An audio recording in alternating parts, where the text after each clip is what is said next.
Discover the world के मुअज़्ज़िज़ दोस्तों, अस्सलामु अलैकुम।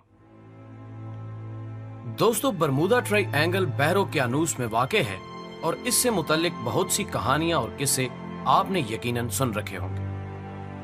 1945 में जब फ्लोरिडा से उड़ने वाले 5 जहाज कहीं गायब हुए, तब ये ट्रायंगल मंजरे आम पर लाई गई। इन जहाजों को बहुत तलाश किया गया मगर कहीं सुराग न मिल सका।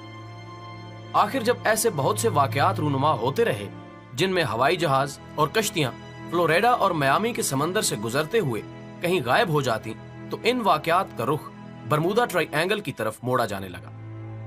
नतीजा ये निकला कि एक ऐसी मसनूई और खुदसाख्ता तिकोन वजूद में लाई गई जो इंसान और इंसानियत के लिए एक राज रह सके, और जब वक्त की जरूरत हो तो इस जगह से कुछ जाहिर करके लोगों के इज़हान पर काबू पाया जा सके और ये बताया जा सके कि हमारा निजात दहिंदा, दुनिया को बचाने वाला और यहूदियों और ईसाइयों का मालिक यानी दजाल आ चुका है। दोस्तों, आप हैरान हुए होंगे कि मैंने अपनी बात का रुख यकदम दजाल की तरफ क्यों मोड़ दिया, लेकिन इंशाअल्लाह इसके मुतल्लिक वाज़े दलाइल दिए जाएंगे कि इस तिकोन यानी बरमूडा ट्रायंगल में और दजाल में क्या मुमासलत पाई जाती है।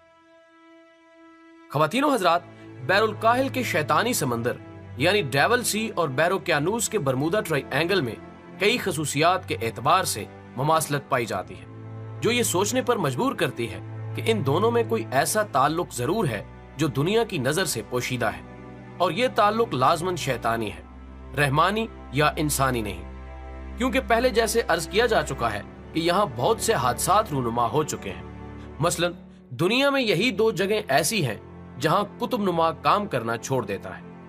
दोनों में मुतादिद हवाई और बहरी जहाज गायब हो चुके हैं, और इंतहाई अजीब और ताज्जुब खेज बात यह है कि इन दोनों जगहों के दरमियान ऐसे जहाजों को सफर करते देखा गया जो सालों पहले गायब हो चुके थे। इसके अलावा दोनों के अंदर ऐसी मकनातीसी कशिश या बरकी लहरें भी मौजूद हैं जो बड़े बड़े जहाजों को तरोड़ मरोड़ कर निगल जाती हैं। और यही नहीं बल्कि दोनों के दरमियान उड़न तश्तरियां उड़ती देखी गई हैं, जिन्हें अमरीकी मीडिया वाले खलाई मखलूक की सवारी कहते हैं। अमरीका का यहूदी मीडिया उनके मुताल्लिक सामने आने वाले हकायक छुपाता रहता है। कुछ लोगों ने इसकी जुर्रत की और इन हकायक को मंजरे आम पर लाने की कोशिश की तो उन्हें कत्ल कर दिया गया। जैसे डॉक्टर मोरिस जेसवर्थ और डॉक्टर जेम्स ई मैकडोनाल्ड को सिर्फ इस वजह से कत्ल किया गया कि ये दोनों उड़न तश्तरियों को खोजते हुए असल हकायक जान चुके थे। नाज़रीन गिरामी, दोनों जगहों को खासो अवाम कदीम जमाने से शैतान से मंसूब करते हैं, और यहाँ ऐसी कुव्वतों की कारस्तानियों के कायल हैं जो इंसानियत की खैरखा नहीं है, लेकिन इनके इर्द गिर्द इसरार के पर्दे आवेजा कर दिए गए हैं। और मीडिया जो बाल की खाल और खाल की खाल उतार देता है, वो इस राज को क्यों छुपा रहा है? इन बातों की हकीकत सिवाय मुखबर सादिक नबी अकरम सल्लल्लाहु अलैहि वसल्लम के सिवा किससे पूछी जाए? तो आइए अब उन्हीं की जबानी इन बातों की हकीकत जानते हैं जिन्हें उस वक्त के कुफार और मुशरिकीन भी सादिक और अमीन कहते थे। दोस्तों, एक दिन हजूर अकरम सल्लल्लाहु अलैहि वसल्लम ने हजरात सहाबा कराम रिजवानुल्लाह अलैहिम अजमईन को जमा फरमाया और इरशाद फरमाया कि तमीम दारी पहले ईसाई था, वो आया, उसने बैत की और इस्लाम में दाखिल हो गया। उसने मुझे ऐसा वाकया सुनाया जो इन बातों से ताल्लुक रखता है जो मैं तुम्हें दजाल के बारे में बताया करता था।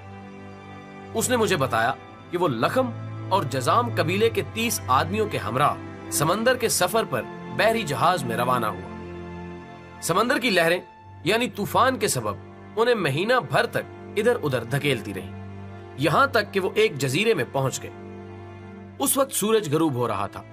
वो एक छोटी कश्ती में बैठकर जजीरे में दाखिल हुए। जब वो जजीरे में दाखिल हुए तो उनको एक जानवर मिला जिसके जिस्म पर बहुत से बाल थे। बालों की कसरत की वजह से उन्हें उसके आगे और पीछे का पता नहीं चल रहा था। उन्होंने कहा, तेरा नास हो, तू क्या चीज है? उस बालों वाले जानवर ने कहा, मैं जसासा हूं। उन्होंने पूछा, ये जसासा क्या चीज है? जवाब मिला, ऐ लोगो, खानका मुराद घर में मौजूद उस आदमी की तरफ जाओ, वो तुम्हारी खबरें सुनने का बड़े तजस्सुस से इंतजार कर रहा है। उन्हें खौफ हुआ कि कहीं ये जानवर शैतान ना हो और कहीं कोई नुकसान ना पहुंचाए। फिर हम तेजी से चले और खानकाह में दाखिल हो गए।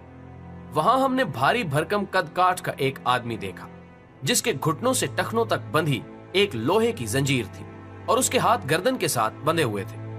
हमने पूछा, तेरा नास हो, तू क्या चीज है? उसने कहा, मेरा पता तुम्हें जल्द चल जाएगा, ये बताओ कि तुम कौन हो? हमने कहा, हम अरब से हैं। फिर हमने सारे सफर और तूफान और जसासा के बारे में बताया कि उसने हमें तेरी तरफ आने का कहा। उसने कहा, बीसान के नखलिस्तान के बारे में बताओ। हमने कहा, उसके बारे में कौन सी बात पूछना चाहता है?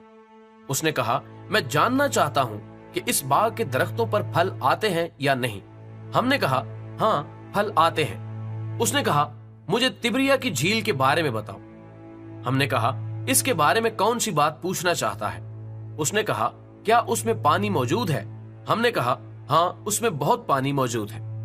वो बोला, उसका पानी बहुत जल्द खत्म हो जाएगा। फिर उसने कहा, मुझे ज़गर के चश्मे के बारे में बताओ।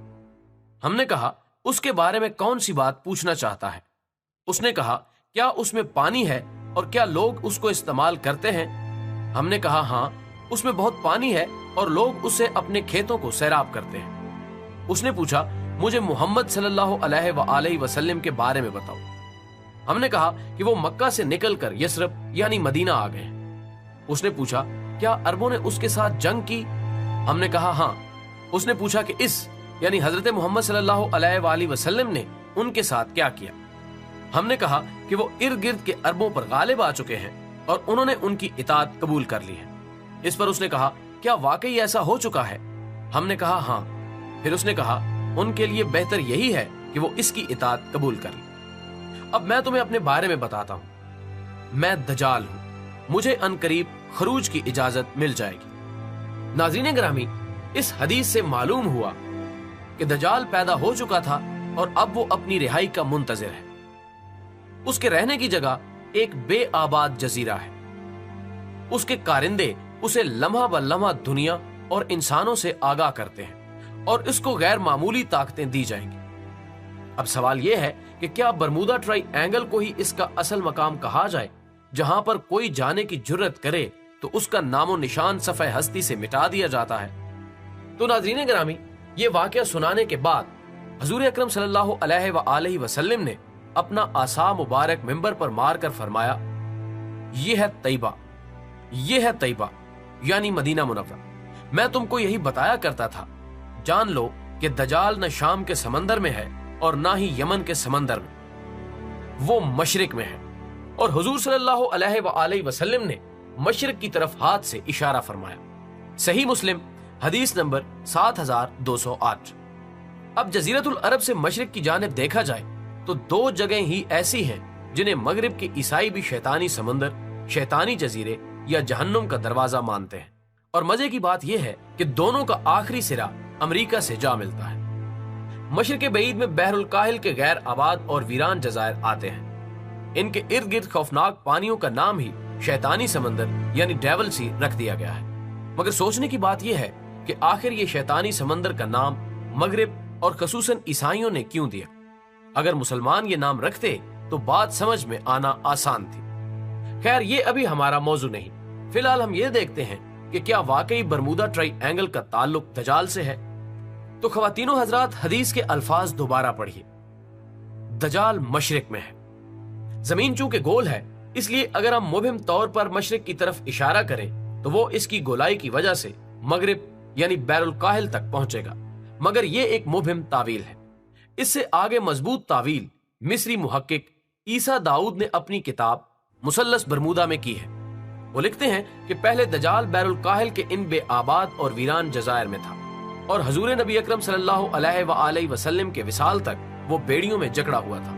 मगर खत्मुल मुरसलीन सल्लल्लाहु अलैहि वसल्लम के विसाल के बाद उसकी बेड़ियां टूट गईं और वो आजाद हो गया। मगर उसे खरूज की इजाजत नहीं थी, लिहाजा वो शैतानी समंदर यानी डेविल सी से शैतानी तिकोन बरमूदा ट्राई एंगल तक राब्ते में है, जिसके करीब शैतानी तहजीब परवान चढ़कर नुक्ते अरूज को पहुंचने वाली है। दोस्तों, वैसे तो कुर्बे कयामत में दजाल के मंजरे आम पर आ जाने की काफी निशानियां हैं, जो इंशाअल्लाह आप हमारे अहम तरीन मजमून सीरीज दजाल कौन होगा के अगले हिस्सों में देख सकेंगे।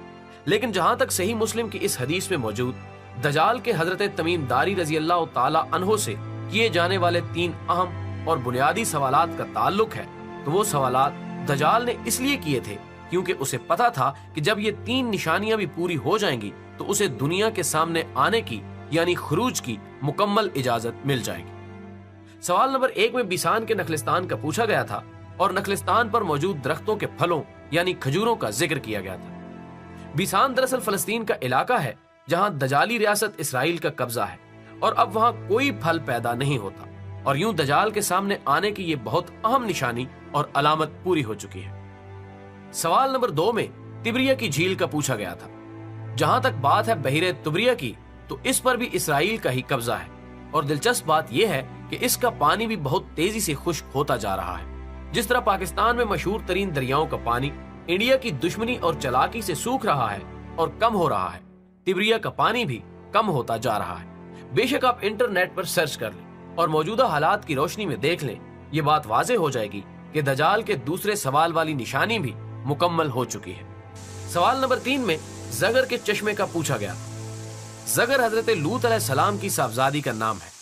حضرت لوط علیہ السلام کی 2 صاحبزادیاں تھیں، ربا اور زگر۔ بڑی صاحبزادی ربا کو وفات کے بعد جہاں دفن کیا گیا تو قریب ہی ایک چشمہ تھا جو ان کے نام سے منسوب ہو کر مشہور ہوا۔ اسی طرح چھوٹی صاحبزادی زگر کی وفات کے بعد ان کی تدفین بھی ایک چشمے کے قریب ہوئی اور وہ چشمہ زگر کے چشمے کے نام سے مشہور ہو گیا۔ دجال کی تفتیش اور تجسس کے عین مطابق یہ تیسری جگہ بھی دجالی ریاست اسرائیل میں ہی واقع ہے، اور اس کا پانی بھی پوری طرح خشک ہوتے ہی دجال کو نکلنے کی اجازت مل جائے گی۔ ناظرین محترم، ایک دوسری حدیث سے ثابت ہوتا ہے کہ دجال کسی بات پر غضبناک ہو کر نکلے گا اور منظر عام پر آ جائے گا۔ یوں یہ کہا جا سکتا ہے کہ موجودہ وقت اور مستقبل قریب میں جہاں یہ پانی خشک ہوتا رہے گا تو اللہ پاک کی طرف سے کچھ ایسے اسباب اور حالات و واقعات ضرور رونما ہوں گے جس پر دجال کو سخت تشویش اور غصہ ہوگا اور وہ خروج کر جائے گا اور سامنے آ جائے گا۔ اب وہ ایسی کیا بات یا باتیں ہوں گی، واقعات ہوں گے، یہ سب غیب کی باتیں ہیں، لیکن اتنا ضرور سمجھ آتا ہے کہ وہ دجالی ریاست اسرائیل، دجالی چمچوں یعنی صہیونیوں اور یہودیوں، دجال پرست عیسائیوں، دیگر غیر مسلم مذاہب کے دجالی چیلوں اور نام نہاد مسلمانوں کے خلاف ہی کچھ ہوگا، تبھی وہ اتنا غصے میں آئے گا۔ اللہ پاک اس عظیم فتنے سے ہمیں اپنی امان میں رکھے۔ اگر ہوش مندی سے دیکھا جائے تو ایسا محسوس ہوتا ہے کہ اب دجال کے خروج کا زمانہ زیادہ دور نہیں۔